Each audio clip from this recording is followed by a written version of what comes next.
yang saya hormati teman-teman Kombel Seruan, puji syukur kita panjatkan kehadirat Allah SWT karena pada pagi hari ini kita masih bisa melaksanakan Kombel Seruan yang kesekian kalinya pada bulan November. Yang pertama saya mengucapkan selamat hari guru bagi ibu-ibu dan bapak-bapak semua. Semoga kedepannya kita bisa menjadi guru yang membawa anak-anak menuju generasi emas. Kemudian untuk acara selanjutnya, di sini izinkan Kombel kali ini saya menyampaikan materi baru ya, Bapak Ibu semua. Materi baru yang mungkin masih asing di TK, mungkin baru pertama kalinya, yaitu PJOK. Di sini saya menyampaikan rencana tindak lanjut tentang rancangan pembelajaran yang berbasis proyek dengan komunitas sekolah, yaitu mengenalkan permainan tradisional. Nanti permainan tradisional itu yang saya ambil adalah bagian. Sebelum kita ke materi, kita ada ice breaking dulu untuk semangat. Siap ya, ibu semua, bapak-bapak? Ya, oh, bapaknya cuma satu, berarti bapak ibu siap semuanya? Siap. Tabuk 1, tabuk 2, tabuk 3. Ya, tabuk 1, 2, 3, 3. Ya, tabuk semangat. Semangat. Oke, sudah semangat Bapak Ibu? Sudah. Oke, kalau sudah semangat kita ke materi. Oke, judulnya yang pertama, merancang pembelajaran berbasis proyek dengan komunitas sekolah, yaitu tadi apa? Mengusung apa? Permainan apa? Prakarya. Oke, luar biasa. Seperti anak-anak TK pada umumnya, ya Bapak Ibu guru. Oke, next, lanjut. Oke, latar belakang saya mengusung permainan bagia itu karena di TKA Bandoko khususnya di Kabupaten Gunung Kidul memiliki peserta didik yang beragam. Kemudian anak-anak juga berasal dari latar belakang yang berbeda-beda, di mana di TKA Bandoko itu berada di pedesaan yang berdekatan dengan pesisir pantai, betul ya Bapak Ibu? Kemudian mayoritas penduduk di lingkungan sekitar itu masih kental sekali dengan budaya, terutama budaya kerasulan.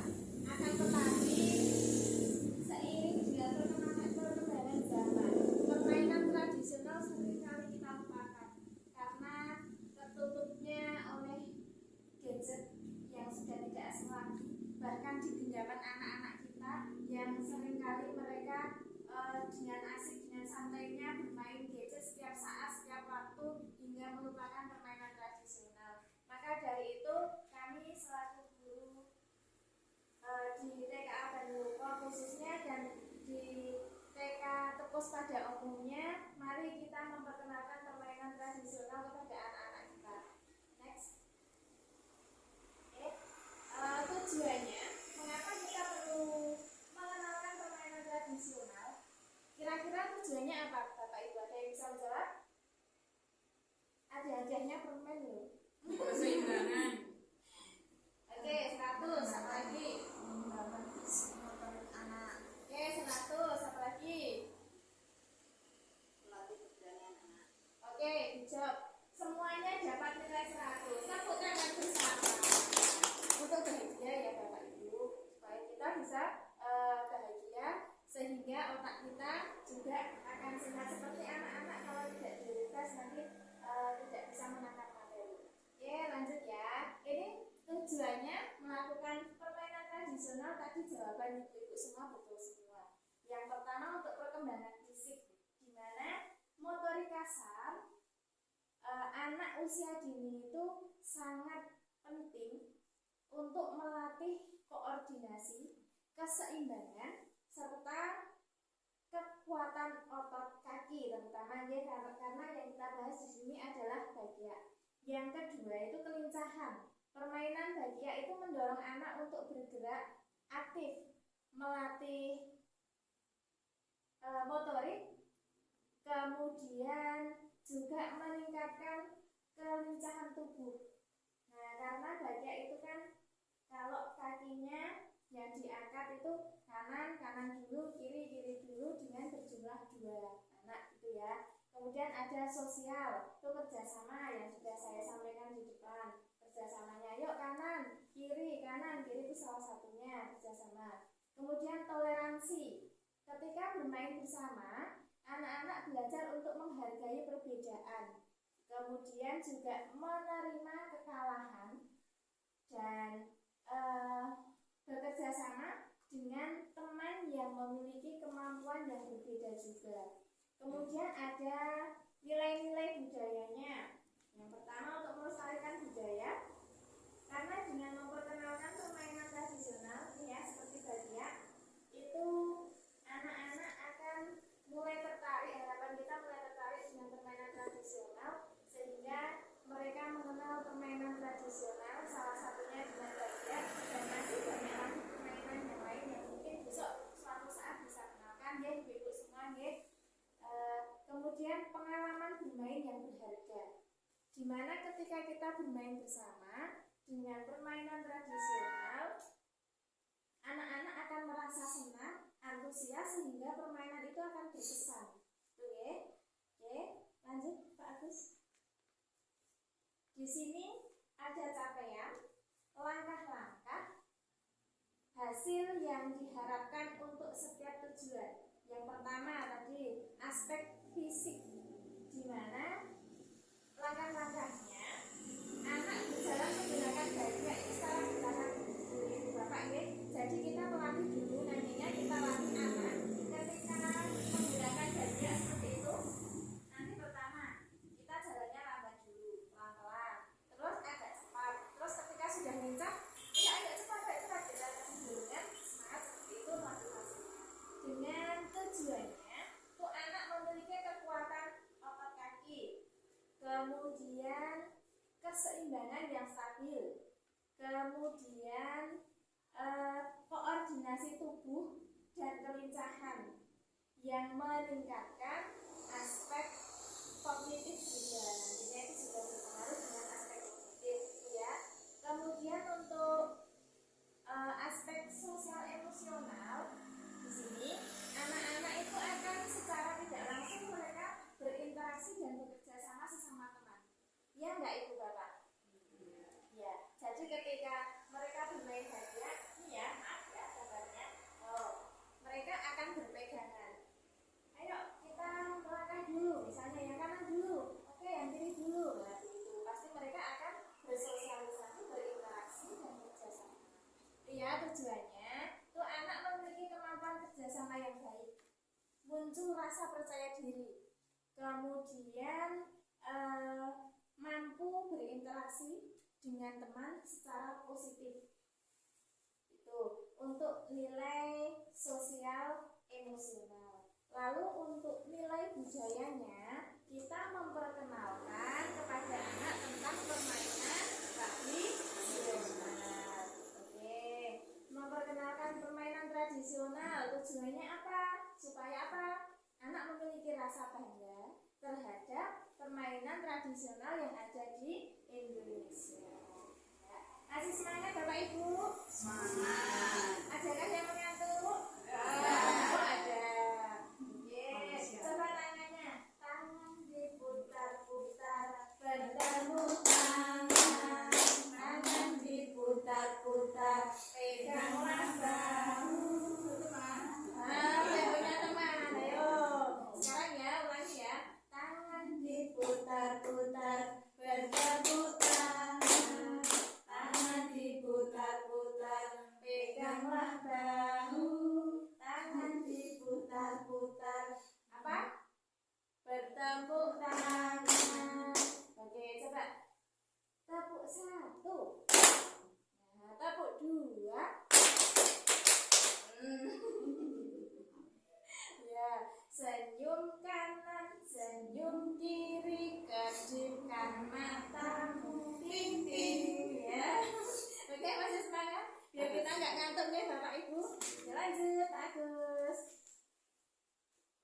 Pak Kepala Sekolah jadi operator saya kali ini Pak Agus ini. Tidak apa-apa, kita semua saling bekerja sama. Oke, Bapak Ibu, di sini tentunya ada struktur program dalam komunitas. Ya, di mana nantinya kegiatan bahagia itu seperti boleh dikatakan lomba kecil ya. Nanti yang insya Allah akan dilaksanakan di TKA Bandilupo. Kemudian nanti ada struktur program dalam komunitas, di mana yang pertama itu memperkenalkan aturan permainan bahagia. Itu nanti akan diperkenalkan oleh guru TKA Bandilupo dan TKA Barinangun. Selanjutnya itu mendampingi dan memfasilitasi peserta didik dalam melakukan kegiatan itu nanti di TKA Bandilupo. Gurunya juga TKA Bandilupo. Kemudian ada memperkenalkan peralatan dan cara memainkannya dengan benar. Nanti akan dipandu oleh guru TKA Balidoro dan TK Masito. Terus ada juga sebagai juri dan kegiatan lomba bahagia. Ini nanti jurinya dari guru TK PKK Beponang dan TKA Bupaan. Kemudian penanggung jawab dalam kegiatan itu ketua komdut dan seluruh kepala sekolah yang kita komdut di sini ya. Nanti kita semua jadi penanggung jawab. Dan support terhadap peserta didik itu guru kelas masing-masing. Itu adalah struktur program yang nanti akan kita jalani. Insya Allah akan dilakukan pada bulan Desember seperti kegiatan P5 yang sudah kita lakukan sebelumnya. Baik, ini ada pemetaan aset Bapak Ibu. Aset itu adalah sumber daya yang kita miliki di sekolah. Di mana yang pertama ada aset manusia. Aset manusia itu diantaranya adalah kita sebagai guru, kepala sekolah, peserta didik itu adalah manusia, betul, aset manusia. Kemudian sosial itu dukungan dari wali murid. Kemudian yang keempat itu ketiga itu ada finansial atau modal. Itu nanti masuknya anggaran. Itu ada anggarannya mungkin untuk memberikan reward atau hadiah, meskipun nanti tidak begitu besar, tapi cukup untuk membuat anak senang itu ya Bu Ibu ya. Yang keempat ada budaya. Aset budaya itu dimana kita memperkenalkan permainan tradisional melalui kegiatan. Terus yang kelima itu fisik, memanfaatkan sarana dan prasarana sekolah. Untuk aset ada pertanyaan sebelum kita lanjut? Ada pertanyaan Bapak Ibu? Bu, Ya, monggo. untuk aset itu nanti sumber dananya dari mana? Aset itu sumber dananya kalau yang sudah saya lakukan kemarin itu kan ada biaya atau kegiatan yang didanai dari bos. Itu P5 masuk toh kemarin. Nah, kita ambilnya dari situ. Kemudian kalau bos tidak tercukupi atau kurang, itu kita mengambil dari SPP. Karena kita kan sekolah swasta jadi menarik SPP toh? Iya, ya gitu. Ada lagi? Atau mungkin belum jelas? Oke, ada lagi? Oh sudah. Lanjut Pak Agus berarti ini. Ini rencana evaluasi pendidikan gerak permainan tradisional bahagia di TK. Yang pertama ada tujuan evaluasi, di mana nantinya kita mengukur tingkat pencapaian tujuan pembelajaran yang telah kita tetapkan. Kemudian mengidentifikasi kekuatan dan kelemahan program. Jadi yang kita identifikasi tidak hanya kekuatan, nanti ada kelemahan juga untuk sebagai refleksi atau refleksi tindak lanjut ke depannya gitu ya. Lalu memperoleh masukan untuk perbaikan program di mana di masa mendatang, di mana kita memerlukan perbaikan untuk menuju masa depan yang lebih baik. Kemudian ada aspek yang dievaluasi evaluasi. Salah satunya itu aspek fisik motorik, itu perlu kita evaluasi juga. Kemudian sosial emosional, lalu kecintaannya terhadap permainan tradisional. Lalu ada instrumen observasinya, Bapak Ibu. Kita juga menggunakan instrumen observasi. Itu yang pertama, observasi kita mengamati secara langsung perilaku anak selama kegiatan. Nah, jadi anak-anak ketika melakukan kegiatan permainan bagian, nanti kita perlu amati, kita observasi bagaimana tingkah lakunya, sikapnya, dan lain sebagainya. Kemudian menggunakan lembar observasi yang telah disusun sebelumnya, seperti biasanya yang kita gunakan ya ibu-ibu, bapak-bapak. Oh, ibu dan bapak. Oh, ya begitu. Mohon maaf ya Pak, bapaknya cuma satu, tapi saya sebut dua kali. Yang terakhir kan kita butuh dokumentasi. Perlu nggak kita dokumentasikan? Perlu. Oke, didokumentasikan untuk mengumpulkan bisa foto, bisa video, bisa juga membuat catatan. Oke. Lanjut Pak Agus. Tentu ada tantangan Bapak Ibu. Nah, setiap kita melakukan kegiatan baru mesti ada tantangan. Di mana tantangannya keseimbangan anak TK umumnya masih dalam tahap mengembangkan keseimbangan. Jadi berjalan di atas bagia itu membutuhkan keseimbangan yang baik, terutama pada awal pembelajaran. Kita merasakan nggak bagaimana sulitnya ketika kita melatih anak berjalan dengan bagia? Iya, cukup sulit ya Bapak Ibu. Saya sendiri itu ketika melatih anak-anak pertama nubruk ikan cani, kemudian nubruk pintu, nubruk meja, kursi dan lain sebagainya, dorong, jatuh, betul, nangis, betul kan? Ya, itu suatu tantangan. Kemudian koordinasinya, gimana mengkoordinasikan gerakan kaki dan tangan serta menjaga keseimbangan tubuh itu masih sulit ketika anak-anak di atas bagia, berbeda ketika berdiri seperti ini. Kemudian kekuatan ototnya itu juga belum optimal. Jadi itu bisa menjadi kendala juga dalam kita dalam anak-anak melakukan gerakan yang lebih kompleks dengan bagia. Kemudian kira-kira kepercayaan dirinya menjadi tantangan bagi iya, betul. Karena beberapa anak mungkin akan merasa minder. Apakah ketika kita melatih bagia, mengajak anak melakukan kegiatan, ayo lomba yuk bagia, yuk semua mau? Ya. Tidak. Pasti ada yang mau, ada yang tidak. Itu adalah tantangan tersendiri bagi kita. Kemudian kerjasamanya bagaimana, Bapak Ibu? Kira-kira sulit nggak pertama kali? Sulit. Itu juga tantangan tersendiri bagi kita. Mereka sulit untuk kerjasama, kemudian membutuhkan kemampuan komunikasi yang baik, saling menghargai yang baik. Itu butuh tantangan tersendiri bagi kita, terutama guru di TK. Kemudian kompetisi. Nah, biasanya ini yang tantangan paling sulit bagi anak TK. Ketika kompetisi, ada yang menang, ada yang kalah. Biasanya anak-anak langsung bisa menerima enggak, Bapak Ibu? Betul, 100 semuanya. Belum bisa menerima, masih perlu pendekatan khusus, pendekatan lebih untuk bisa memahamkan anak supaya ini kompetisi. Jadi ada yang menang, ada yang kalah, ada yang mendapat hadiah, ada yang tidak. Itu adalah tantangan tersendiri. Kemudian lingkungan yang terbatas itu juga tantangan. Seperti misalnya di TK saya itu kan sangat terbatas, di mana halamannya tidak ada, sudah jadi satu dengan 5 penduduk. Itu tantangan tersendiri bagi kami, sehingga kami mencari solusinya untuk menggunakan tempat yang lain. Lanjut. Sampailah kita pada penghujung acara.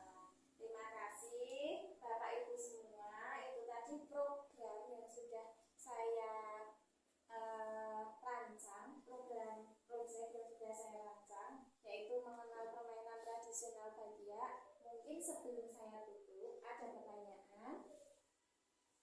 monggo kalau ada pertanyaan. Oh tidak, oh sudah jelas.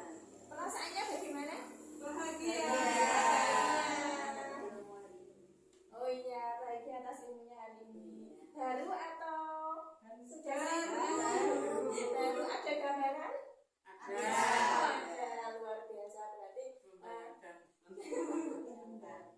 membayangkan. Setidaknya bisa dibayangkan Bapak Ibu, gitu ya. Baik, terima kasih atas waktunya yang sudah diluangkan dalam kegiatan Kombul kita di bulan November ini. Kemudian yang kedua, tempatnya di mana kita jadwal lokasinya ini di TK Abang Widoro. Terima kasih ya Pak Agus atas bantuannya. Semoga teman-teman semua selalu diberi kesehatan sehingga Kombul kita bisa terus berjalan baik. Mungkin kedepannya nanti ada tingkatan yang lebih baik lagi. Kemudian ada narasumber yang lain lagi, begitu nggih Ibu Bapak nggih. Monggo mari kita sharing berbagi ilmu di sini. Kalau tidak ada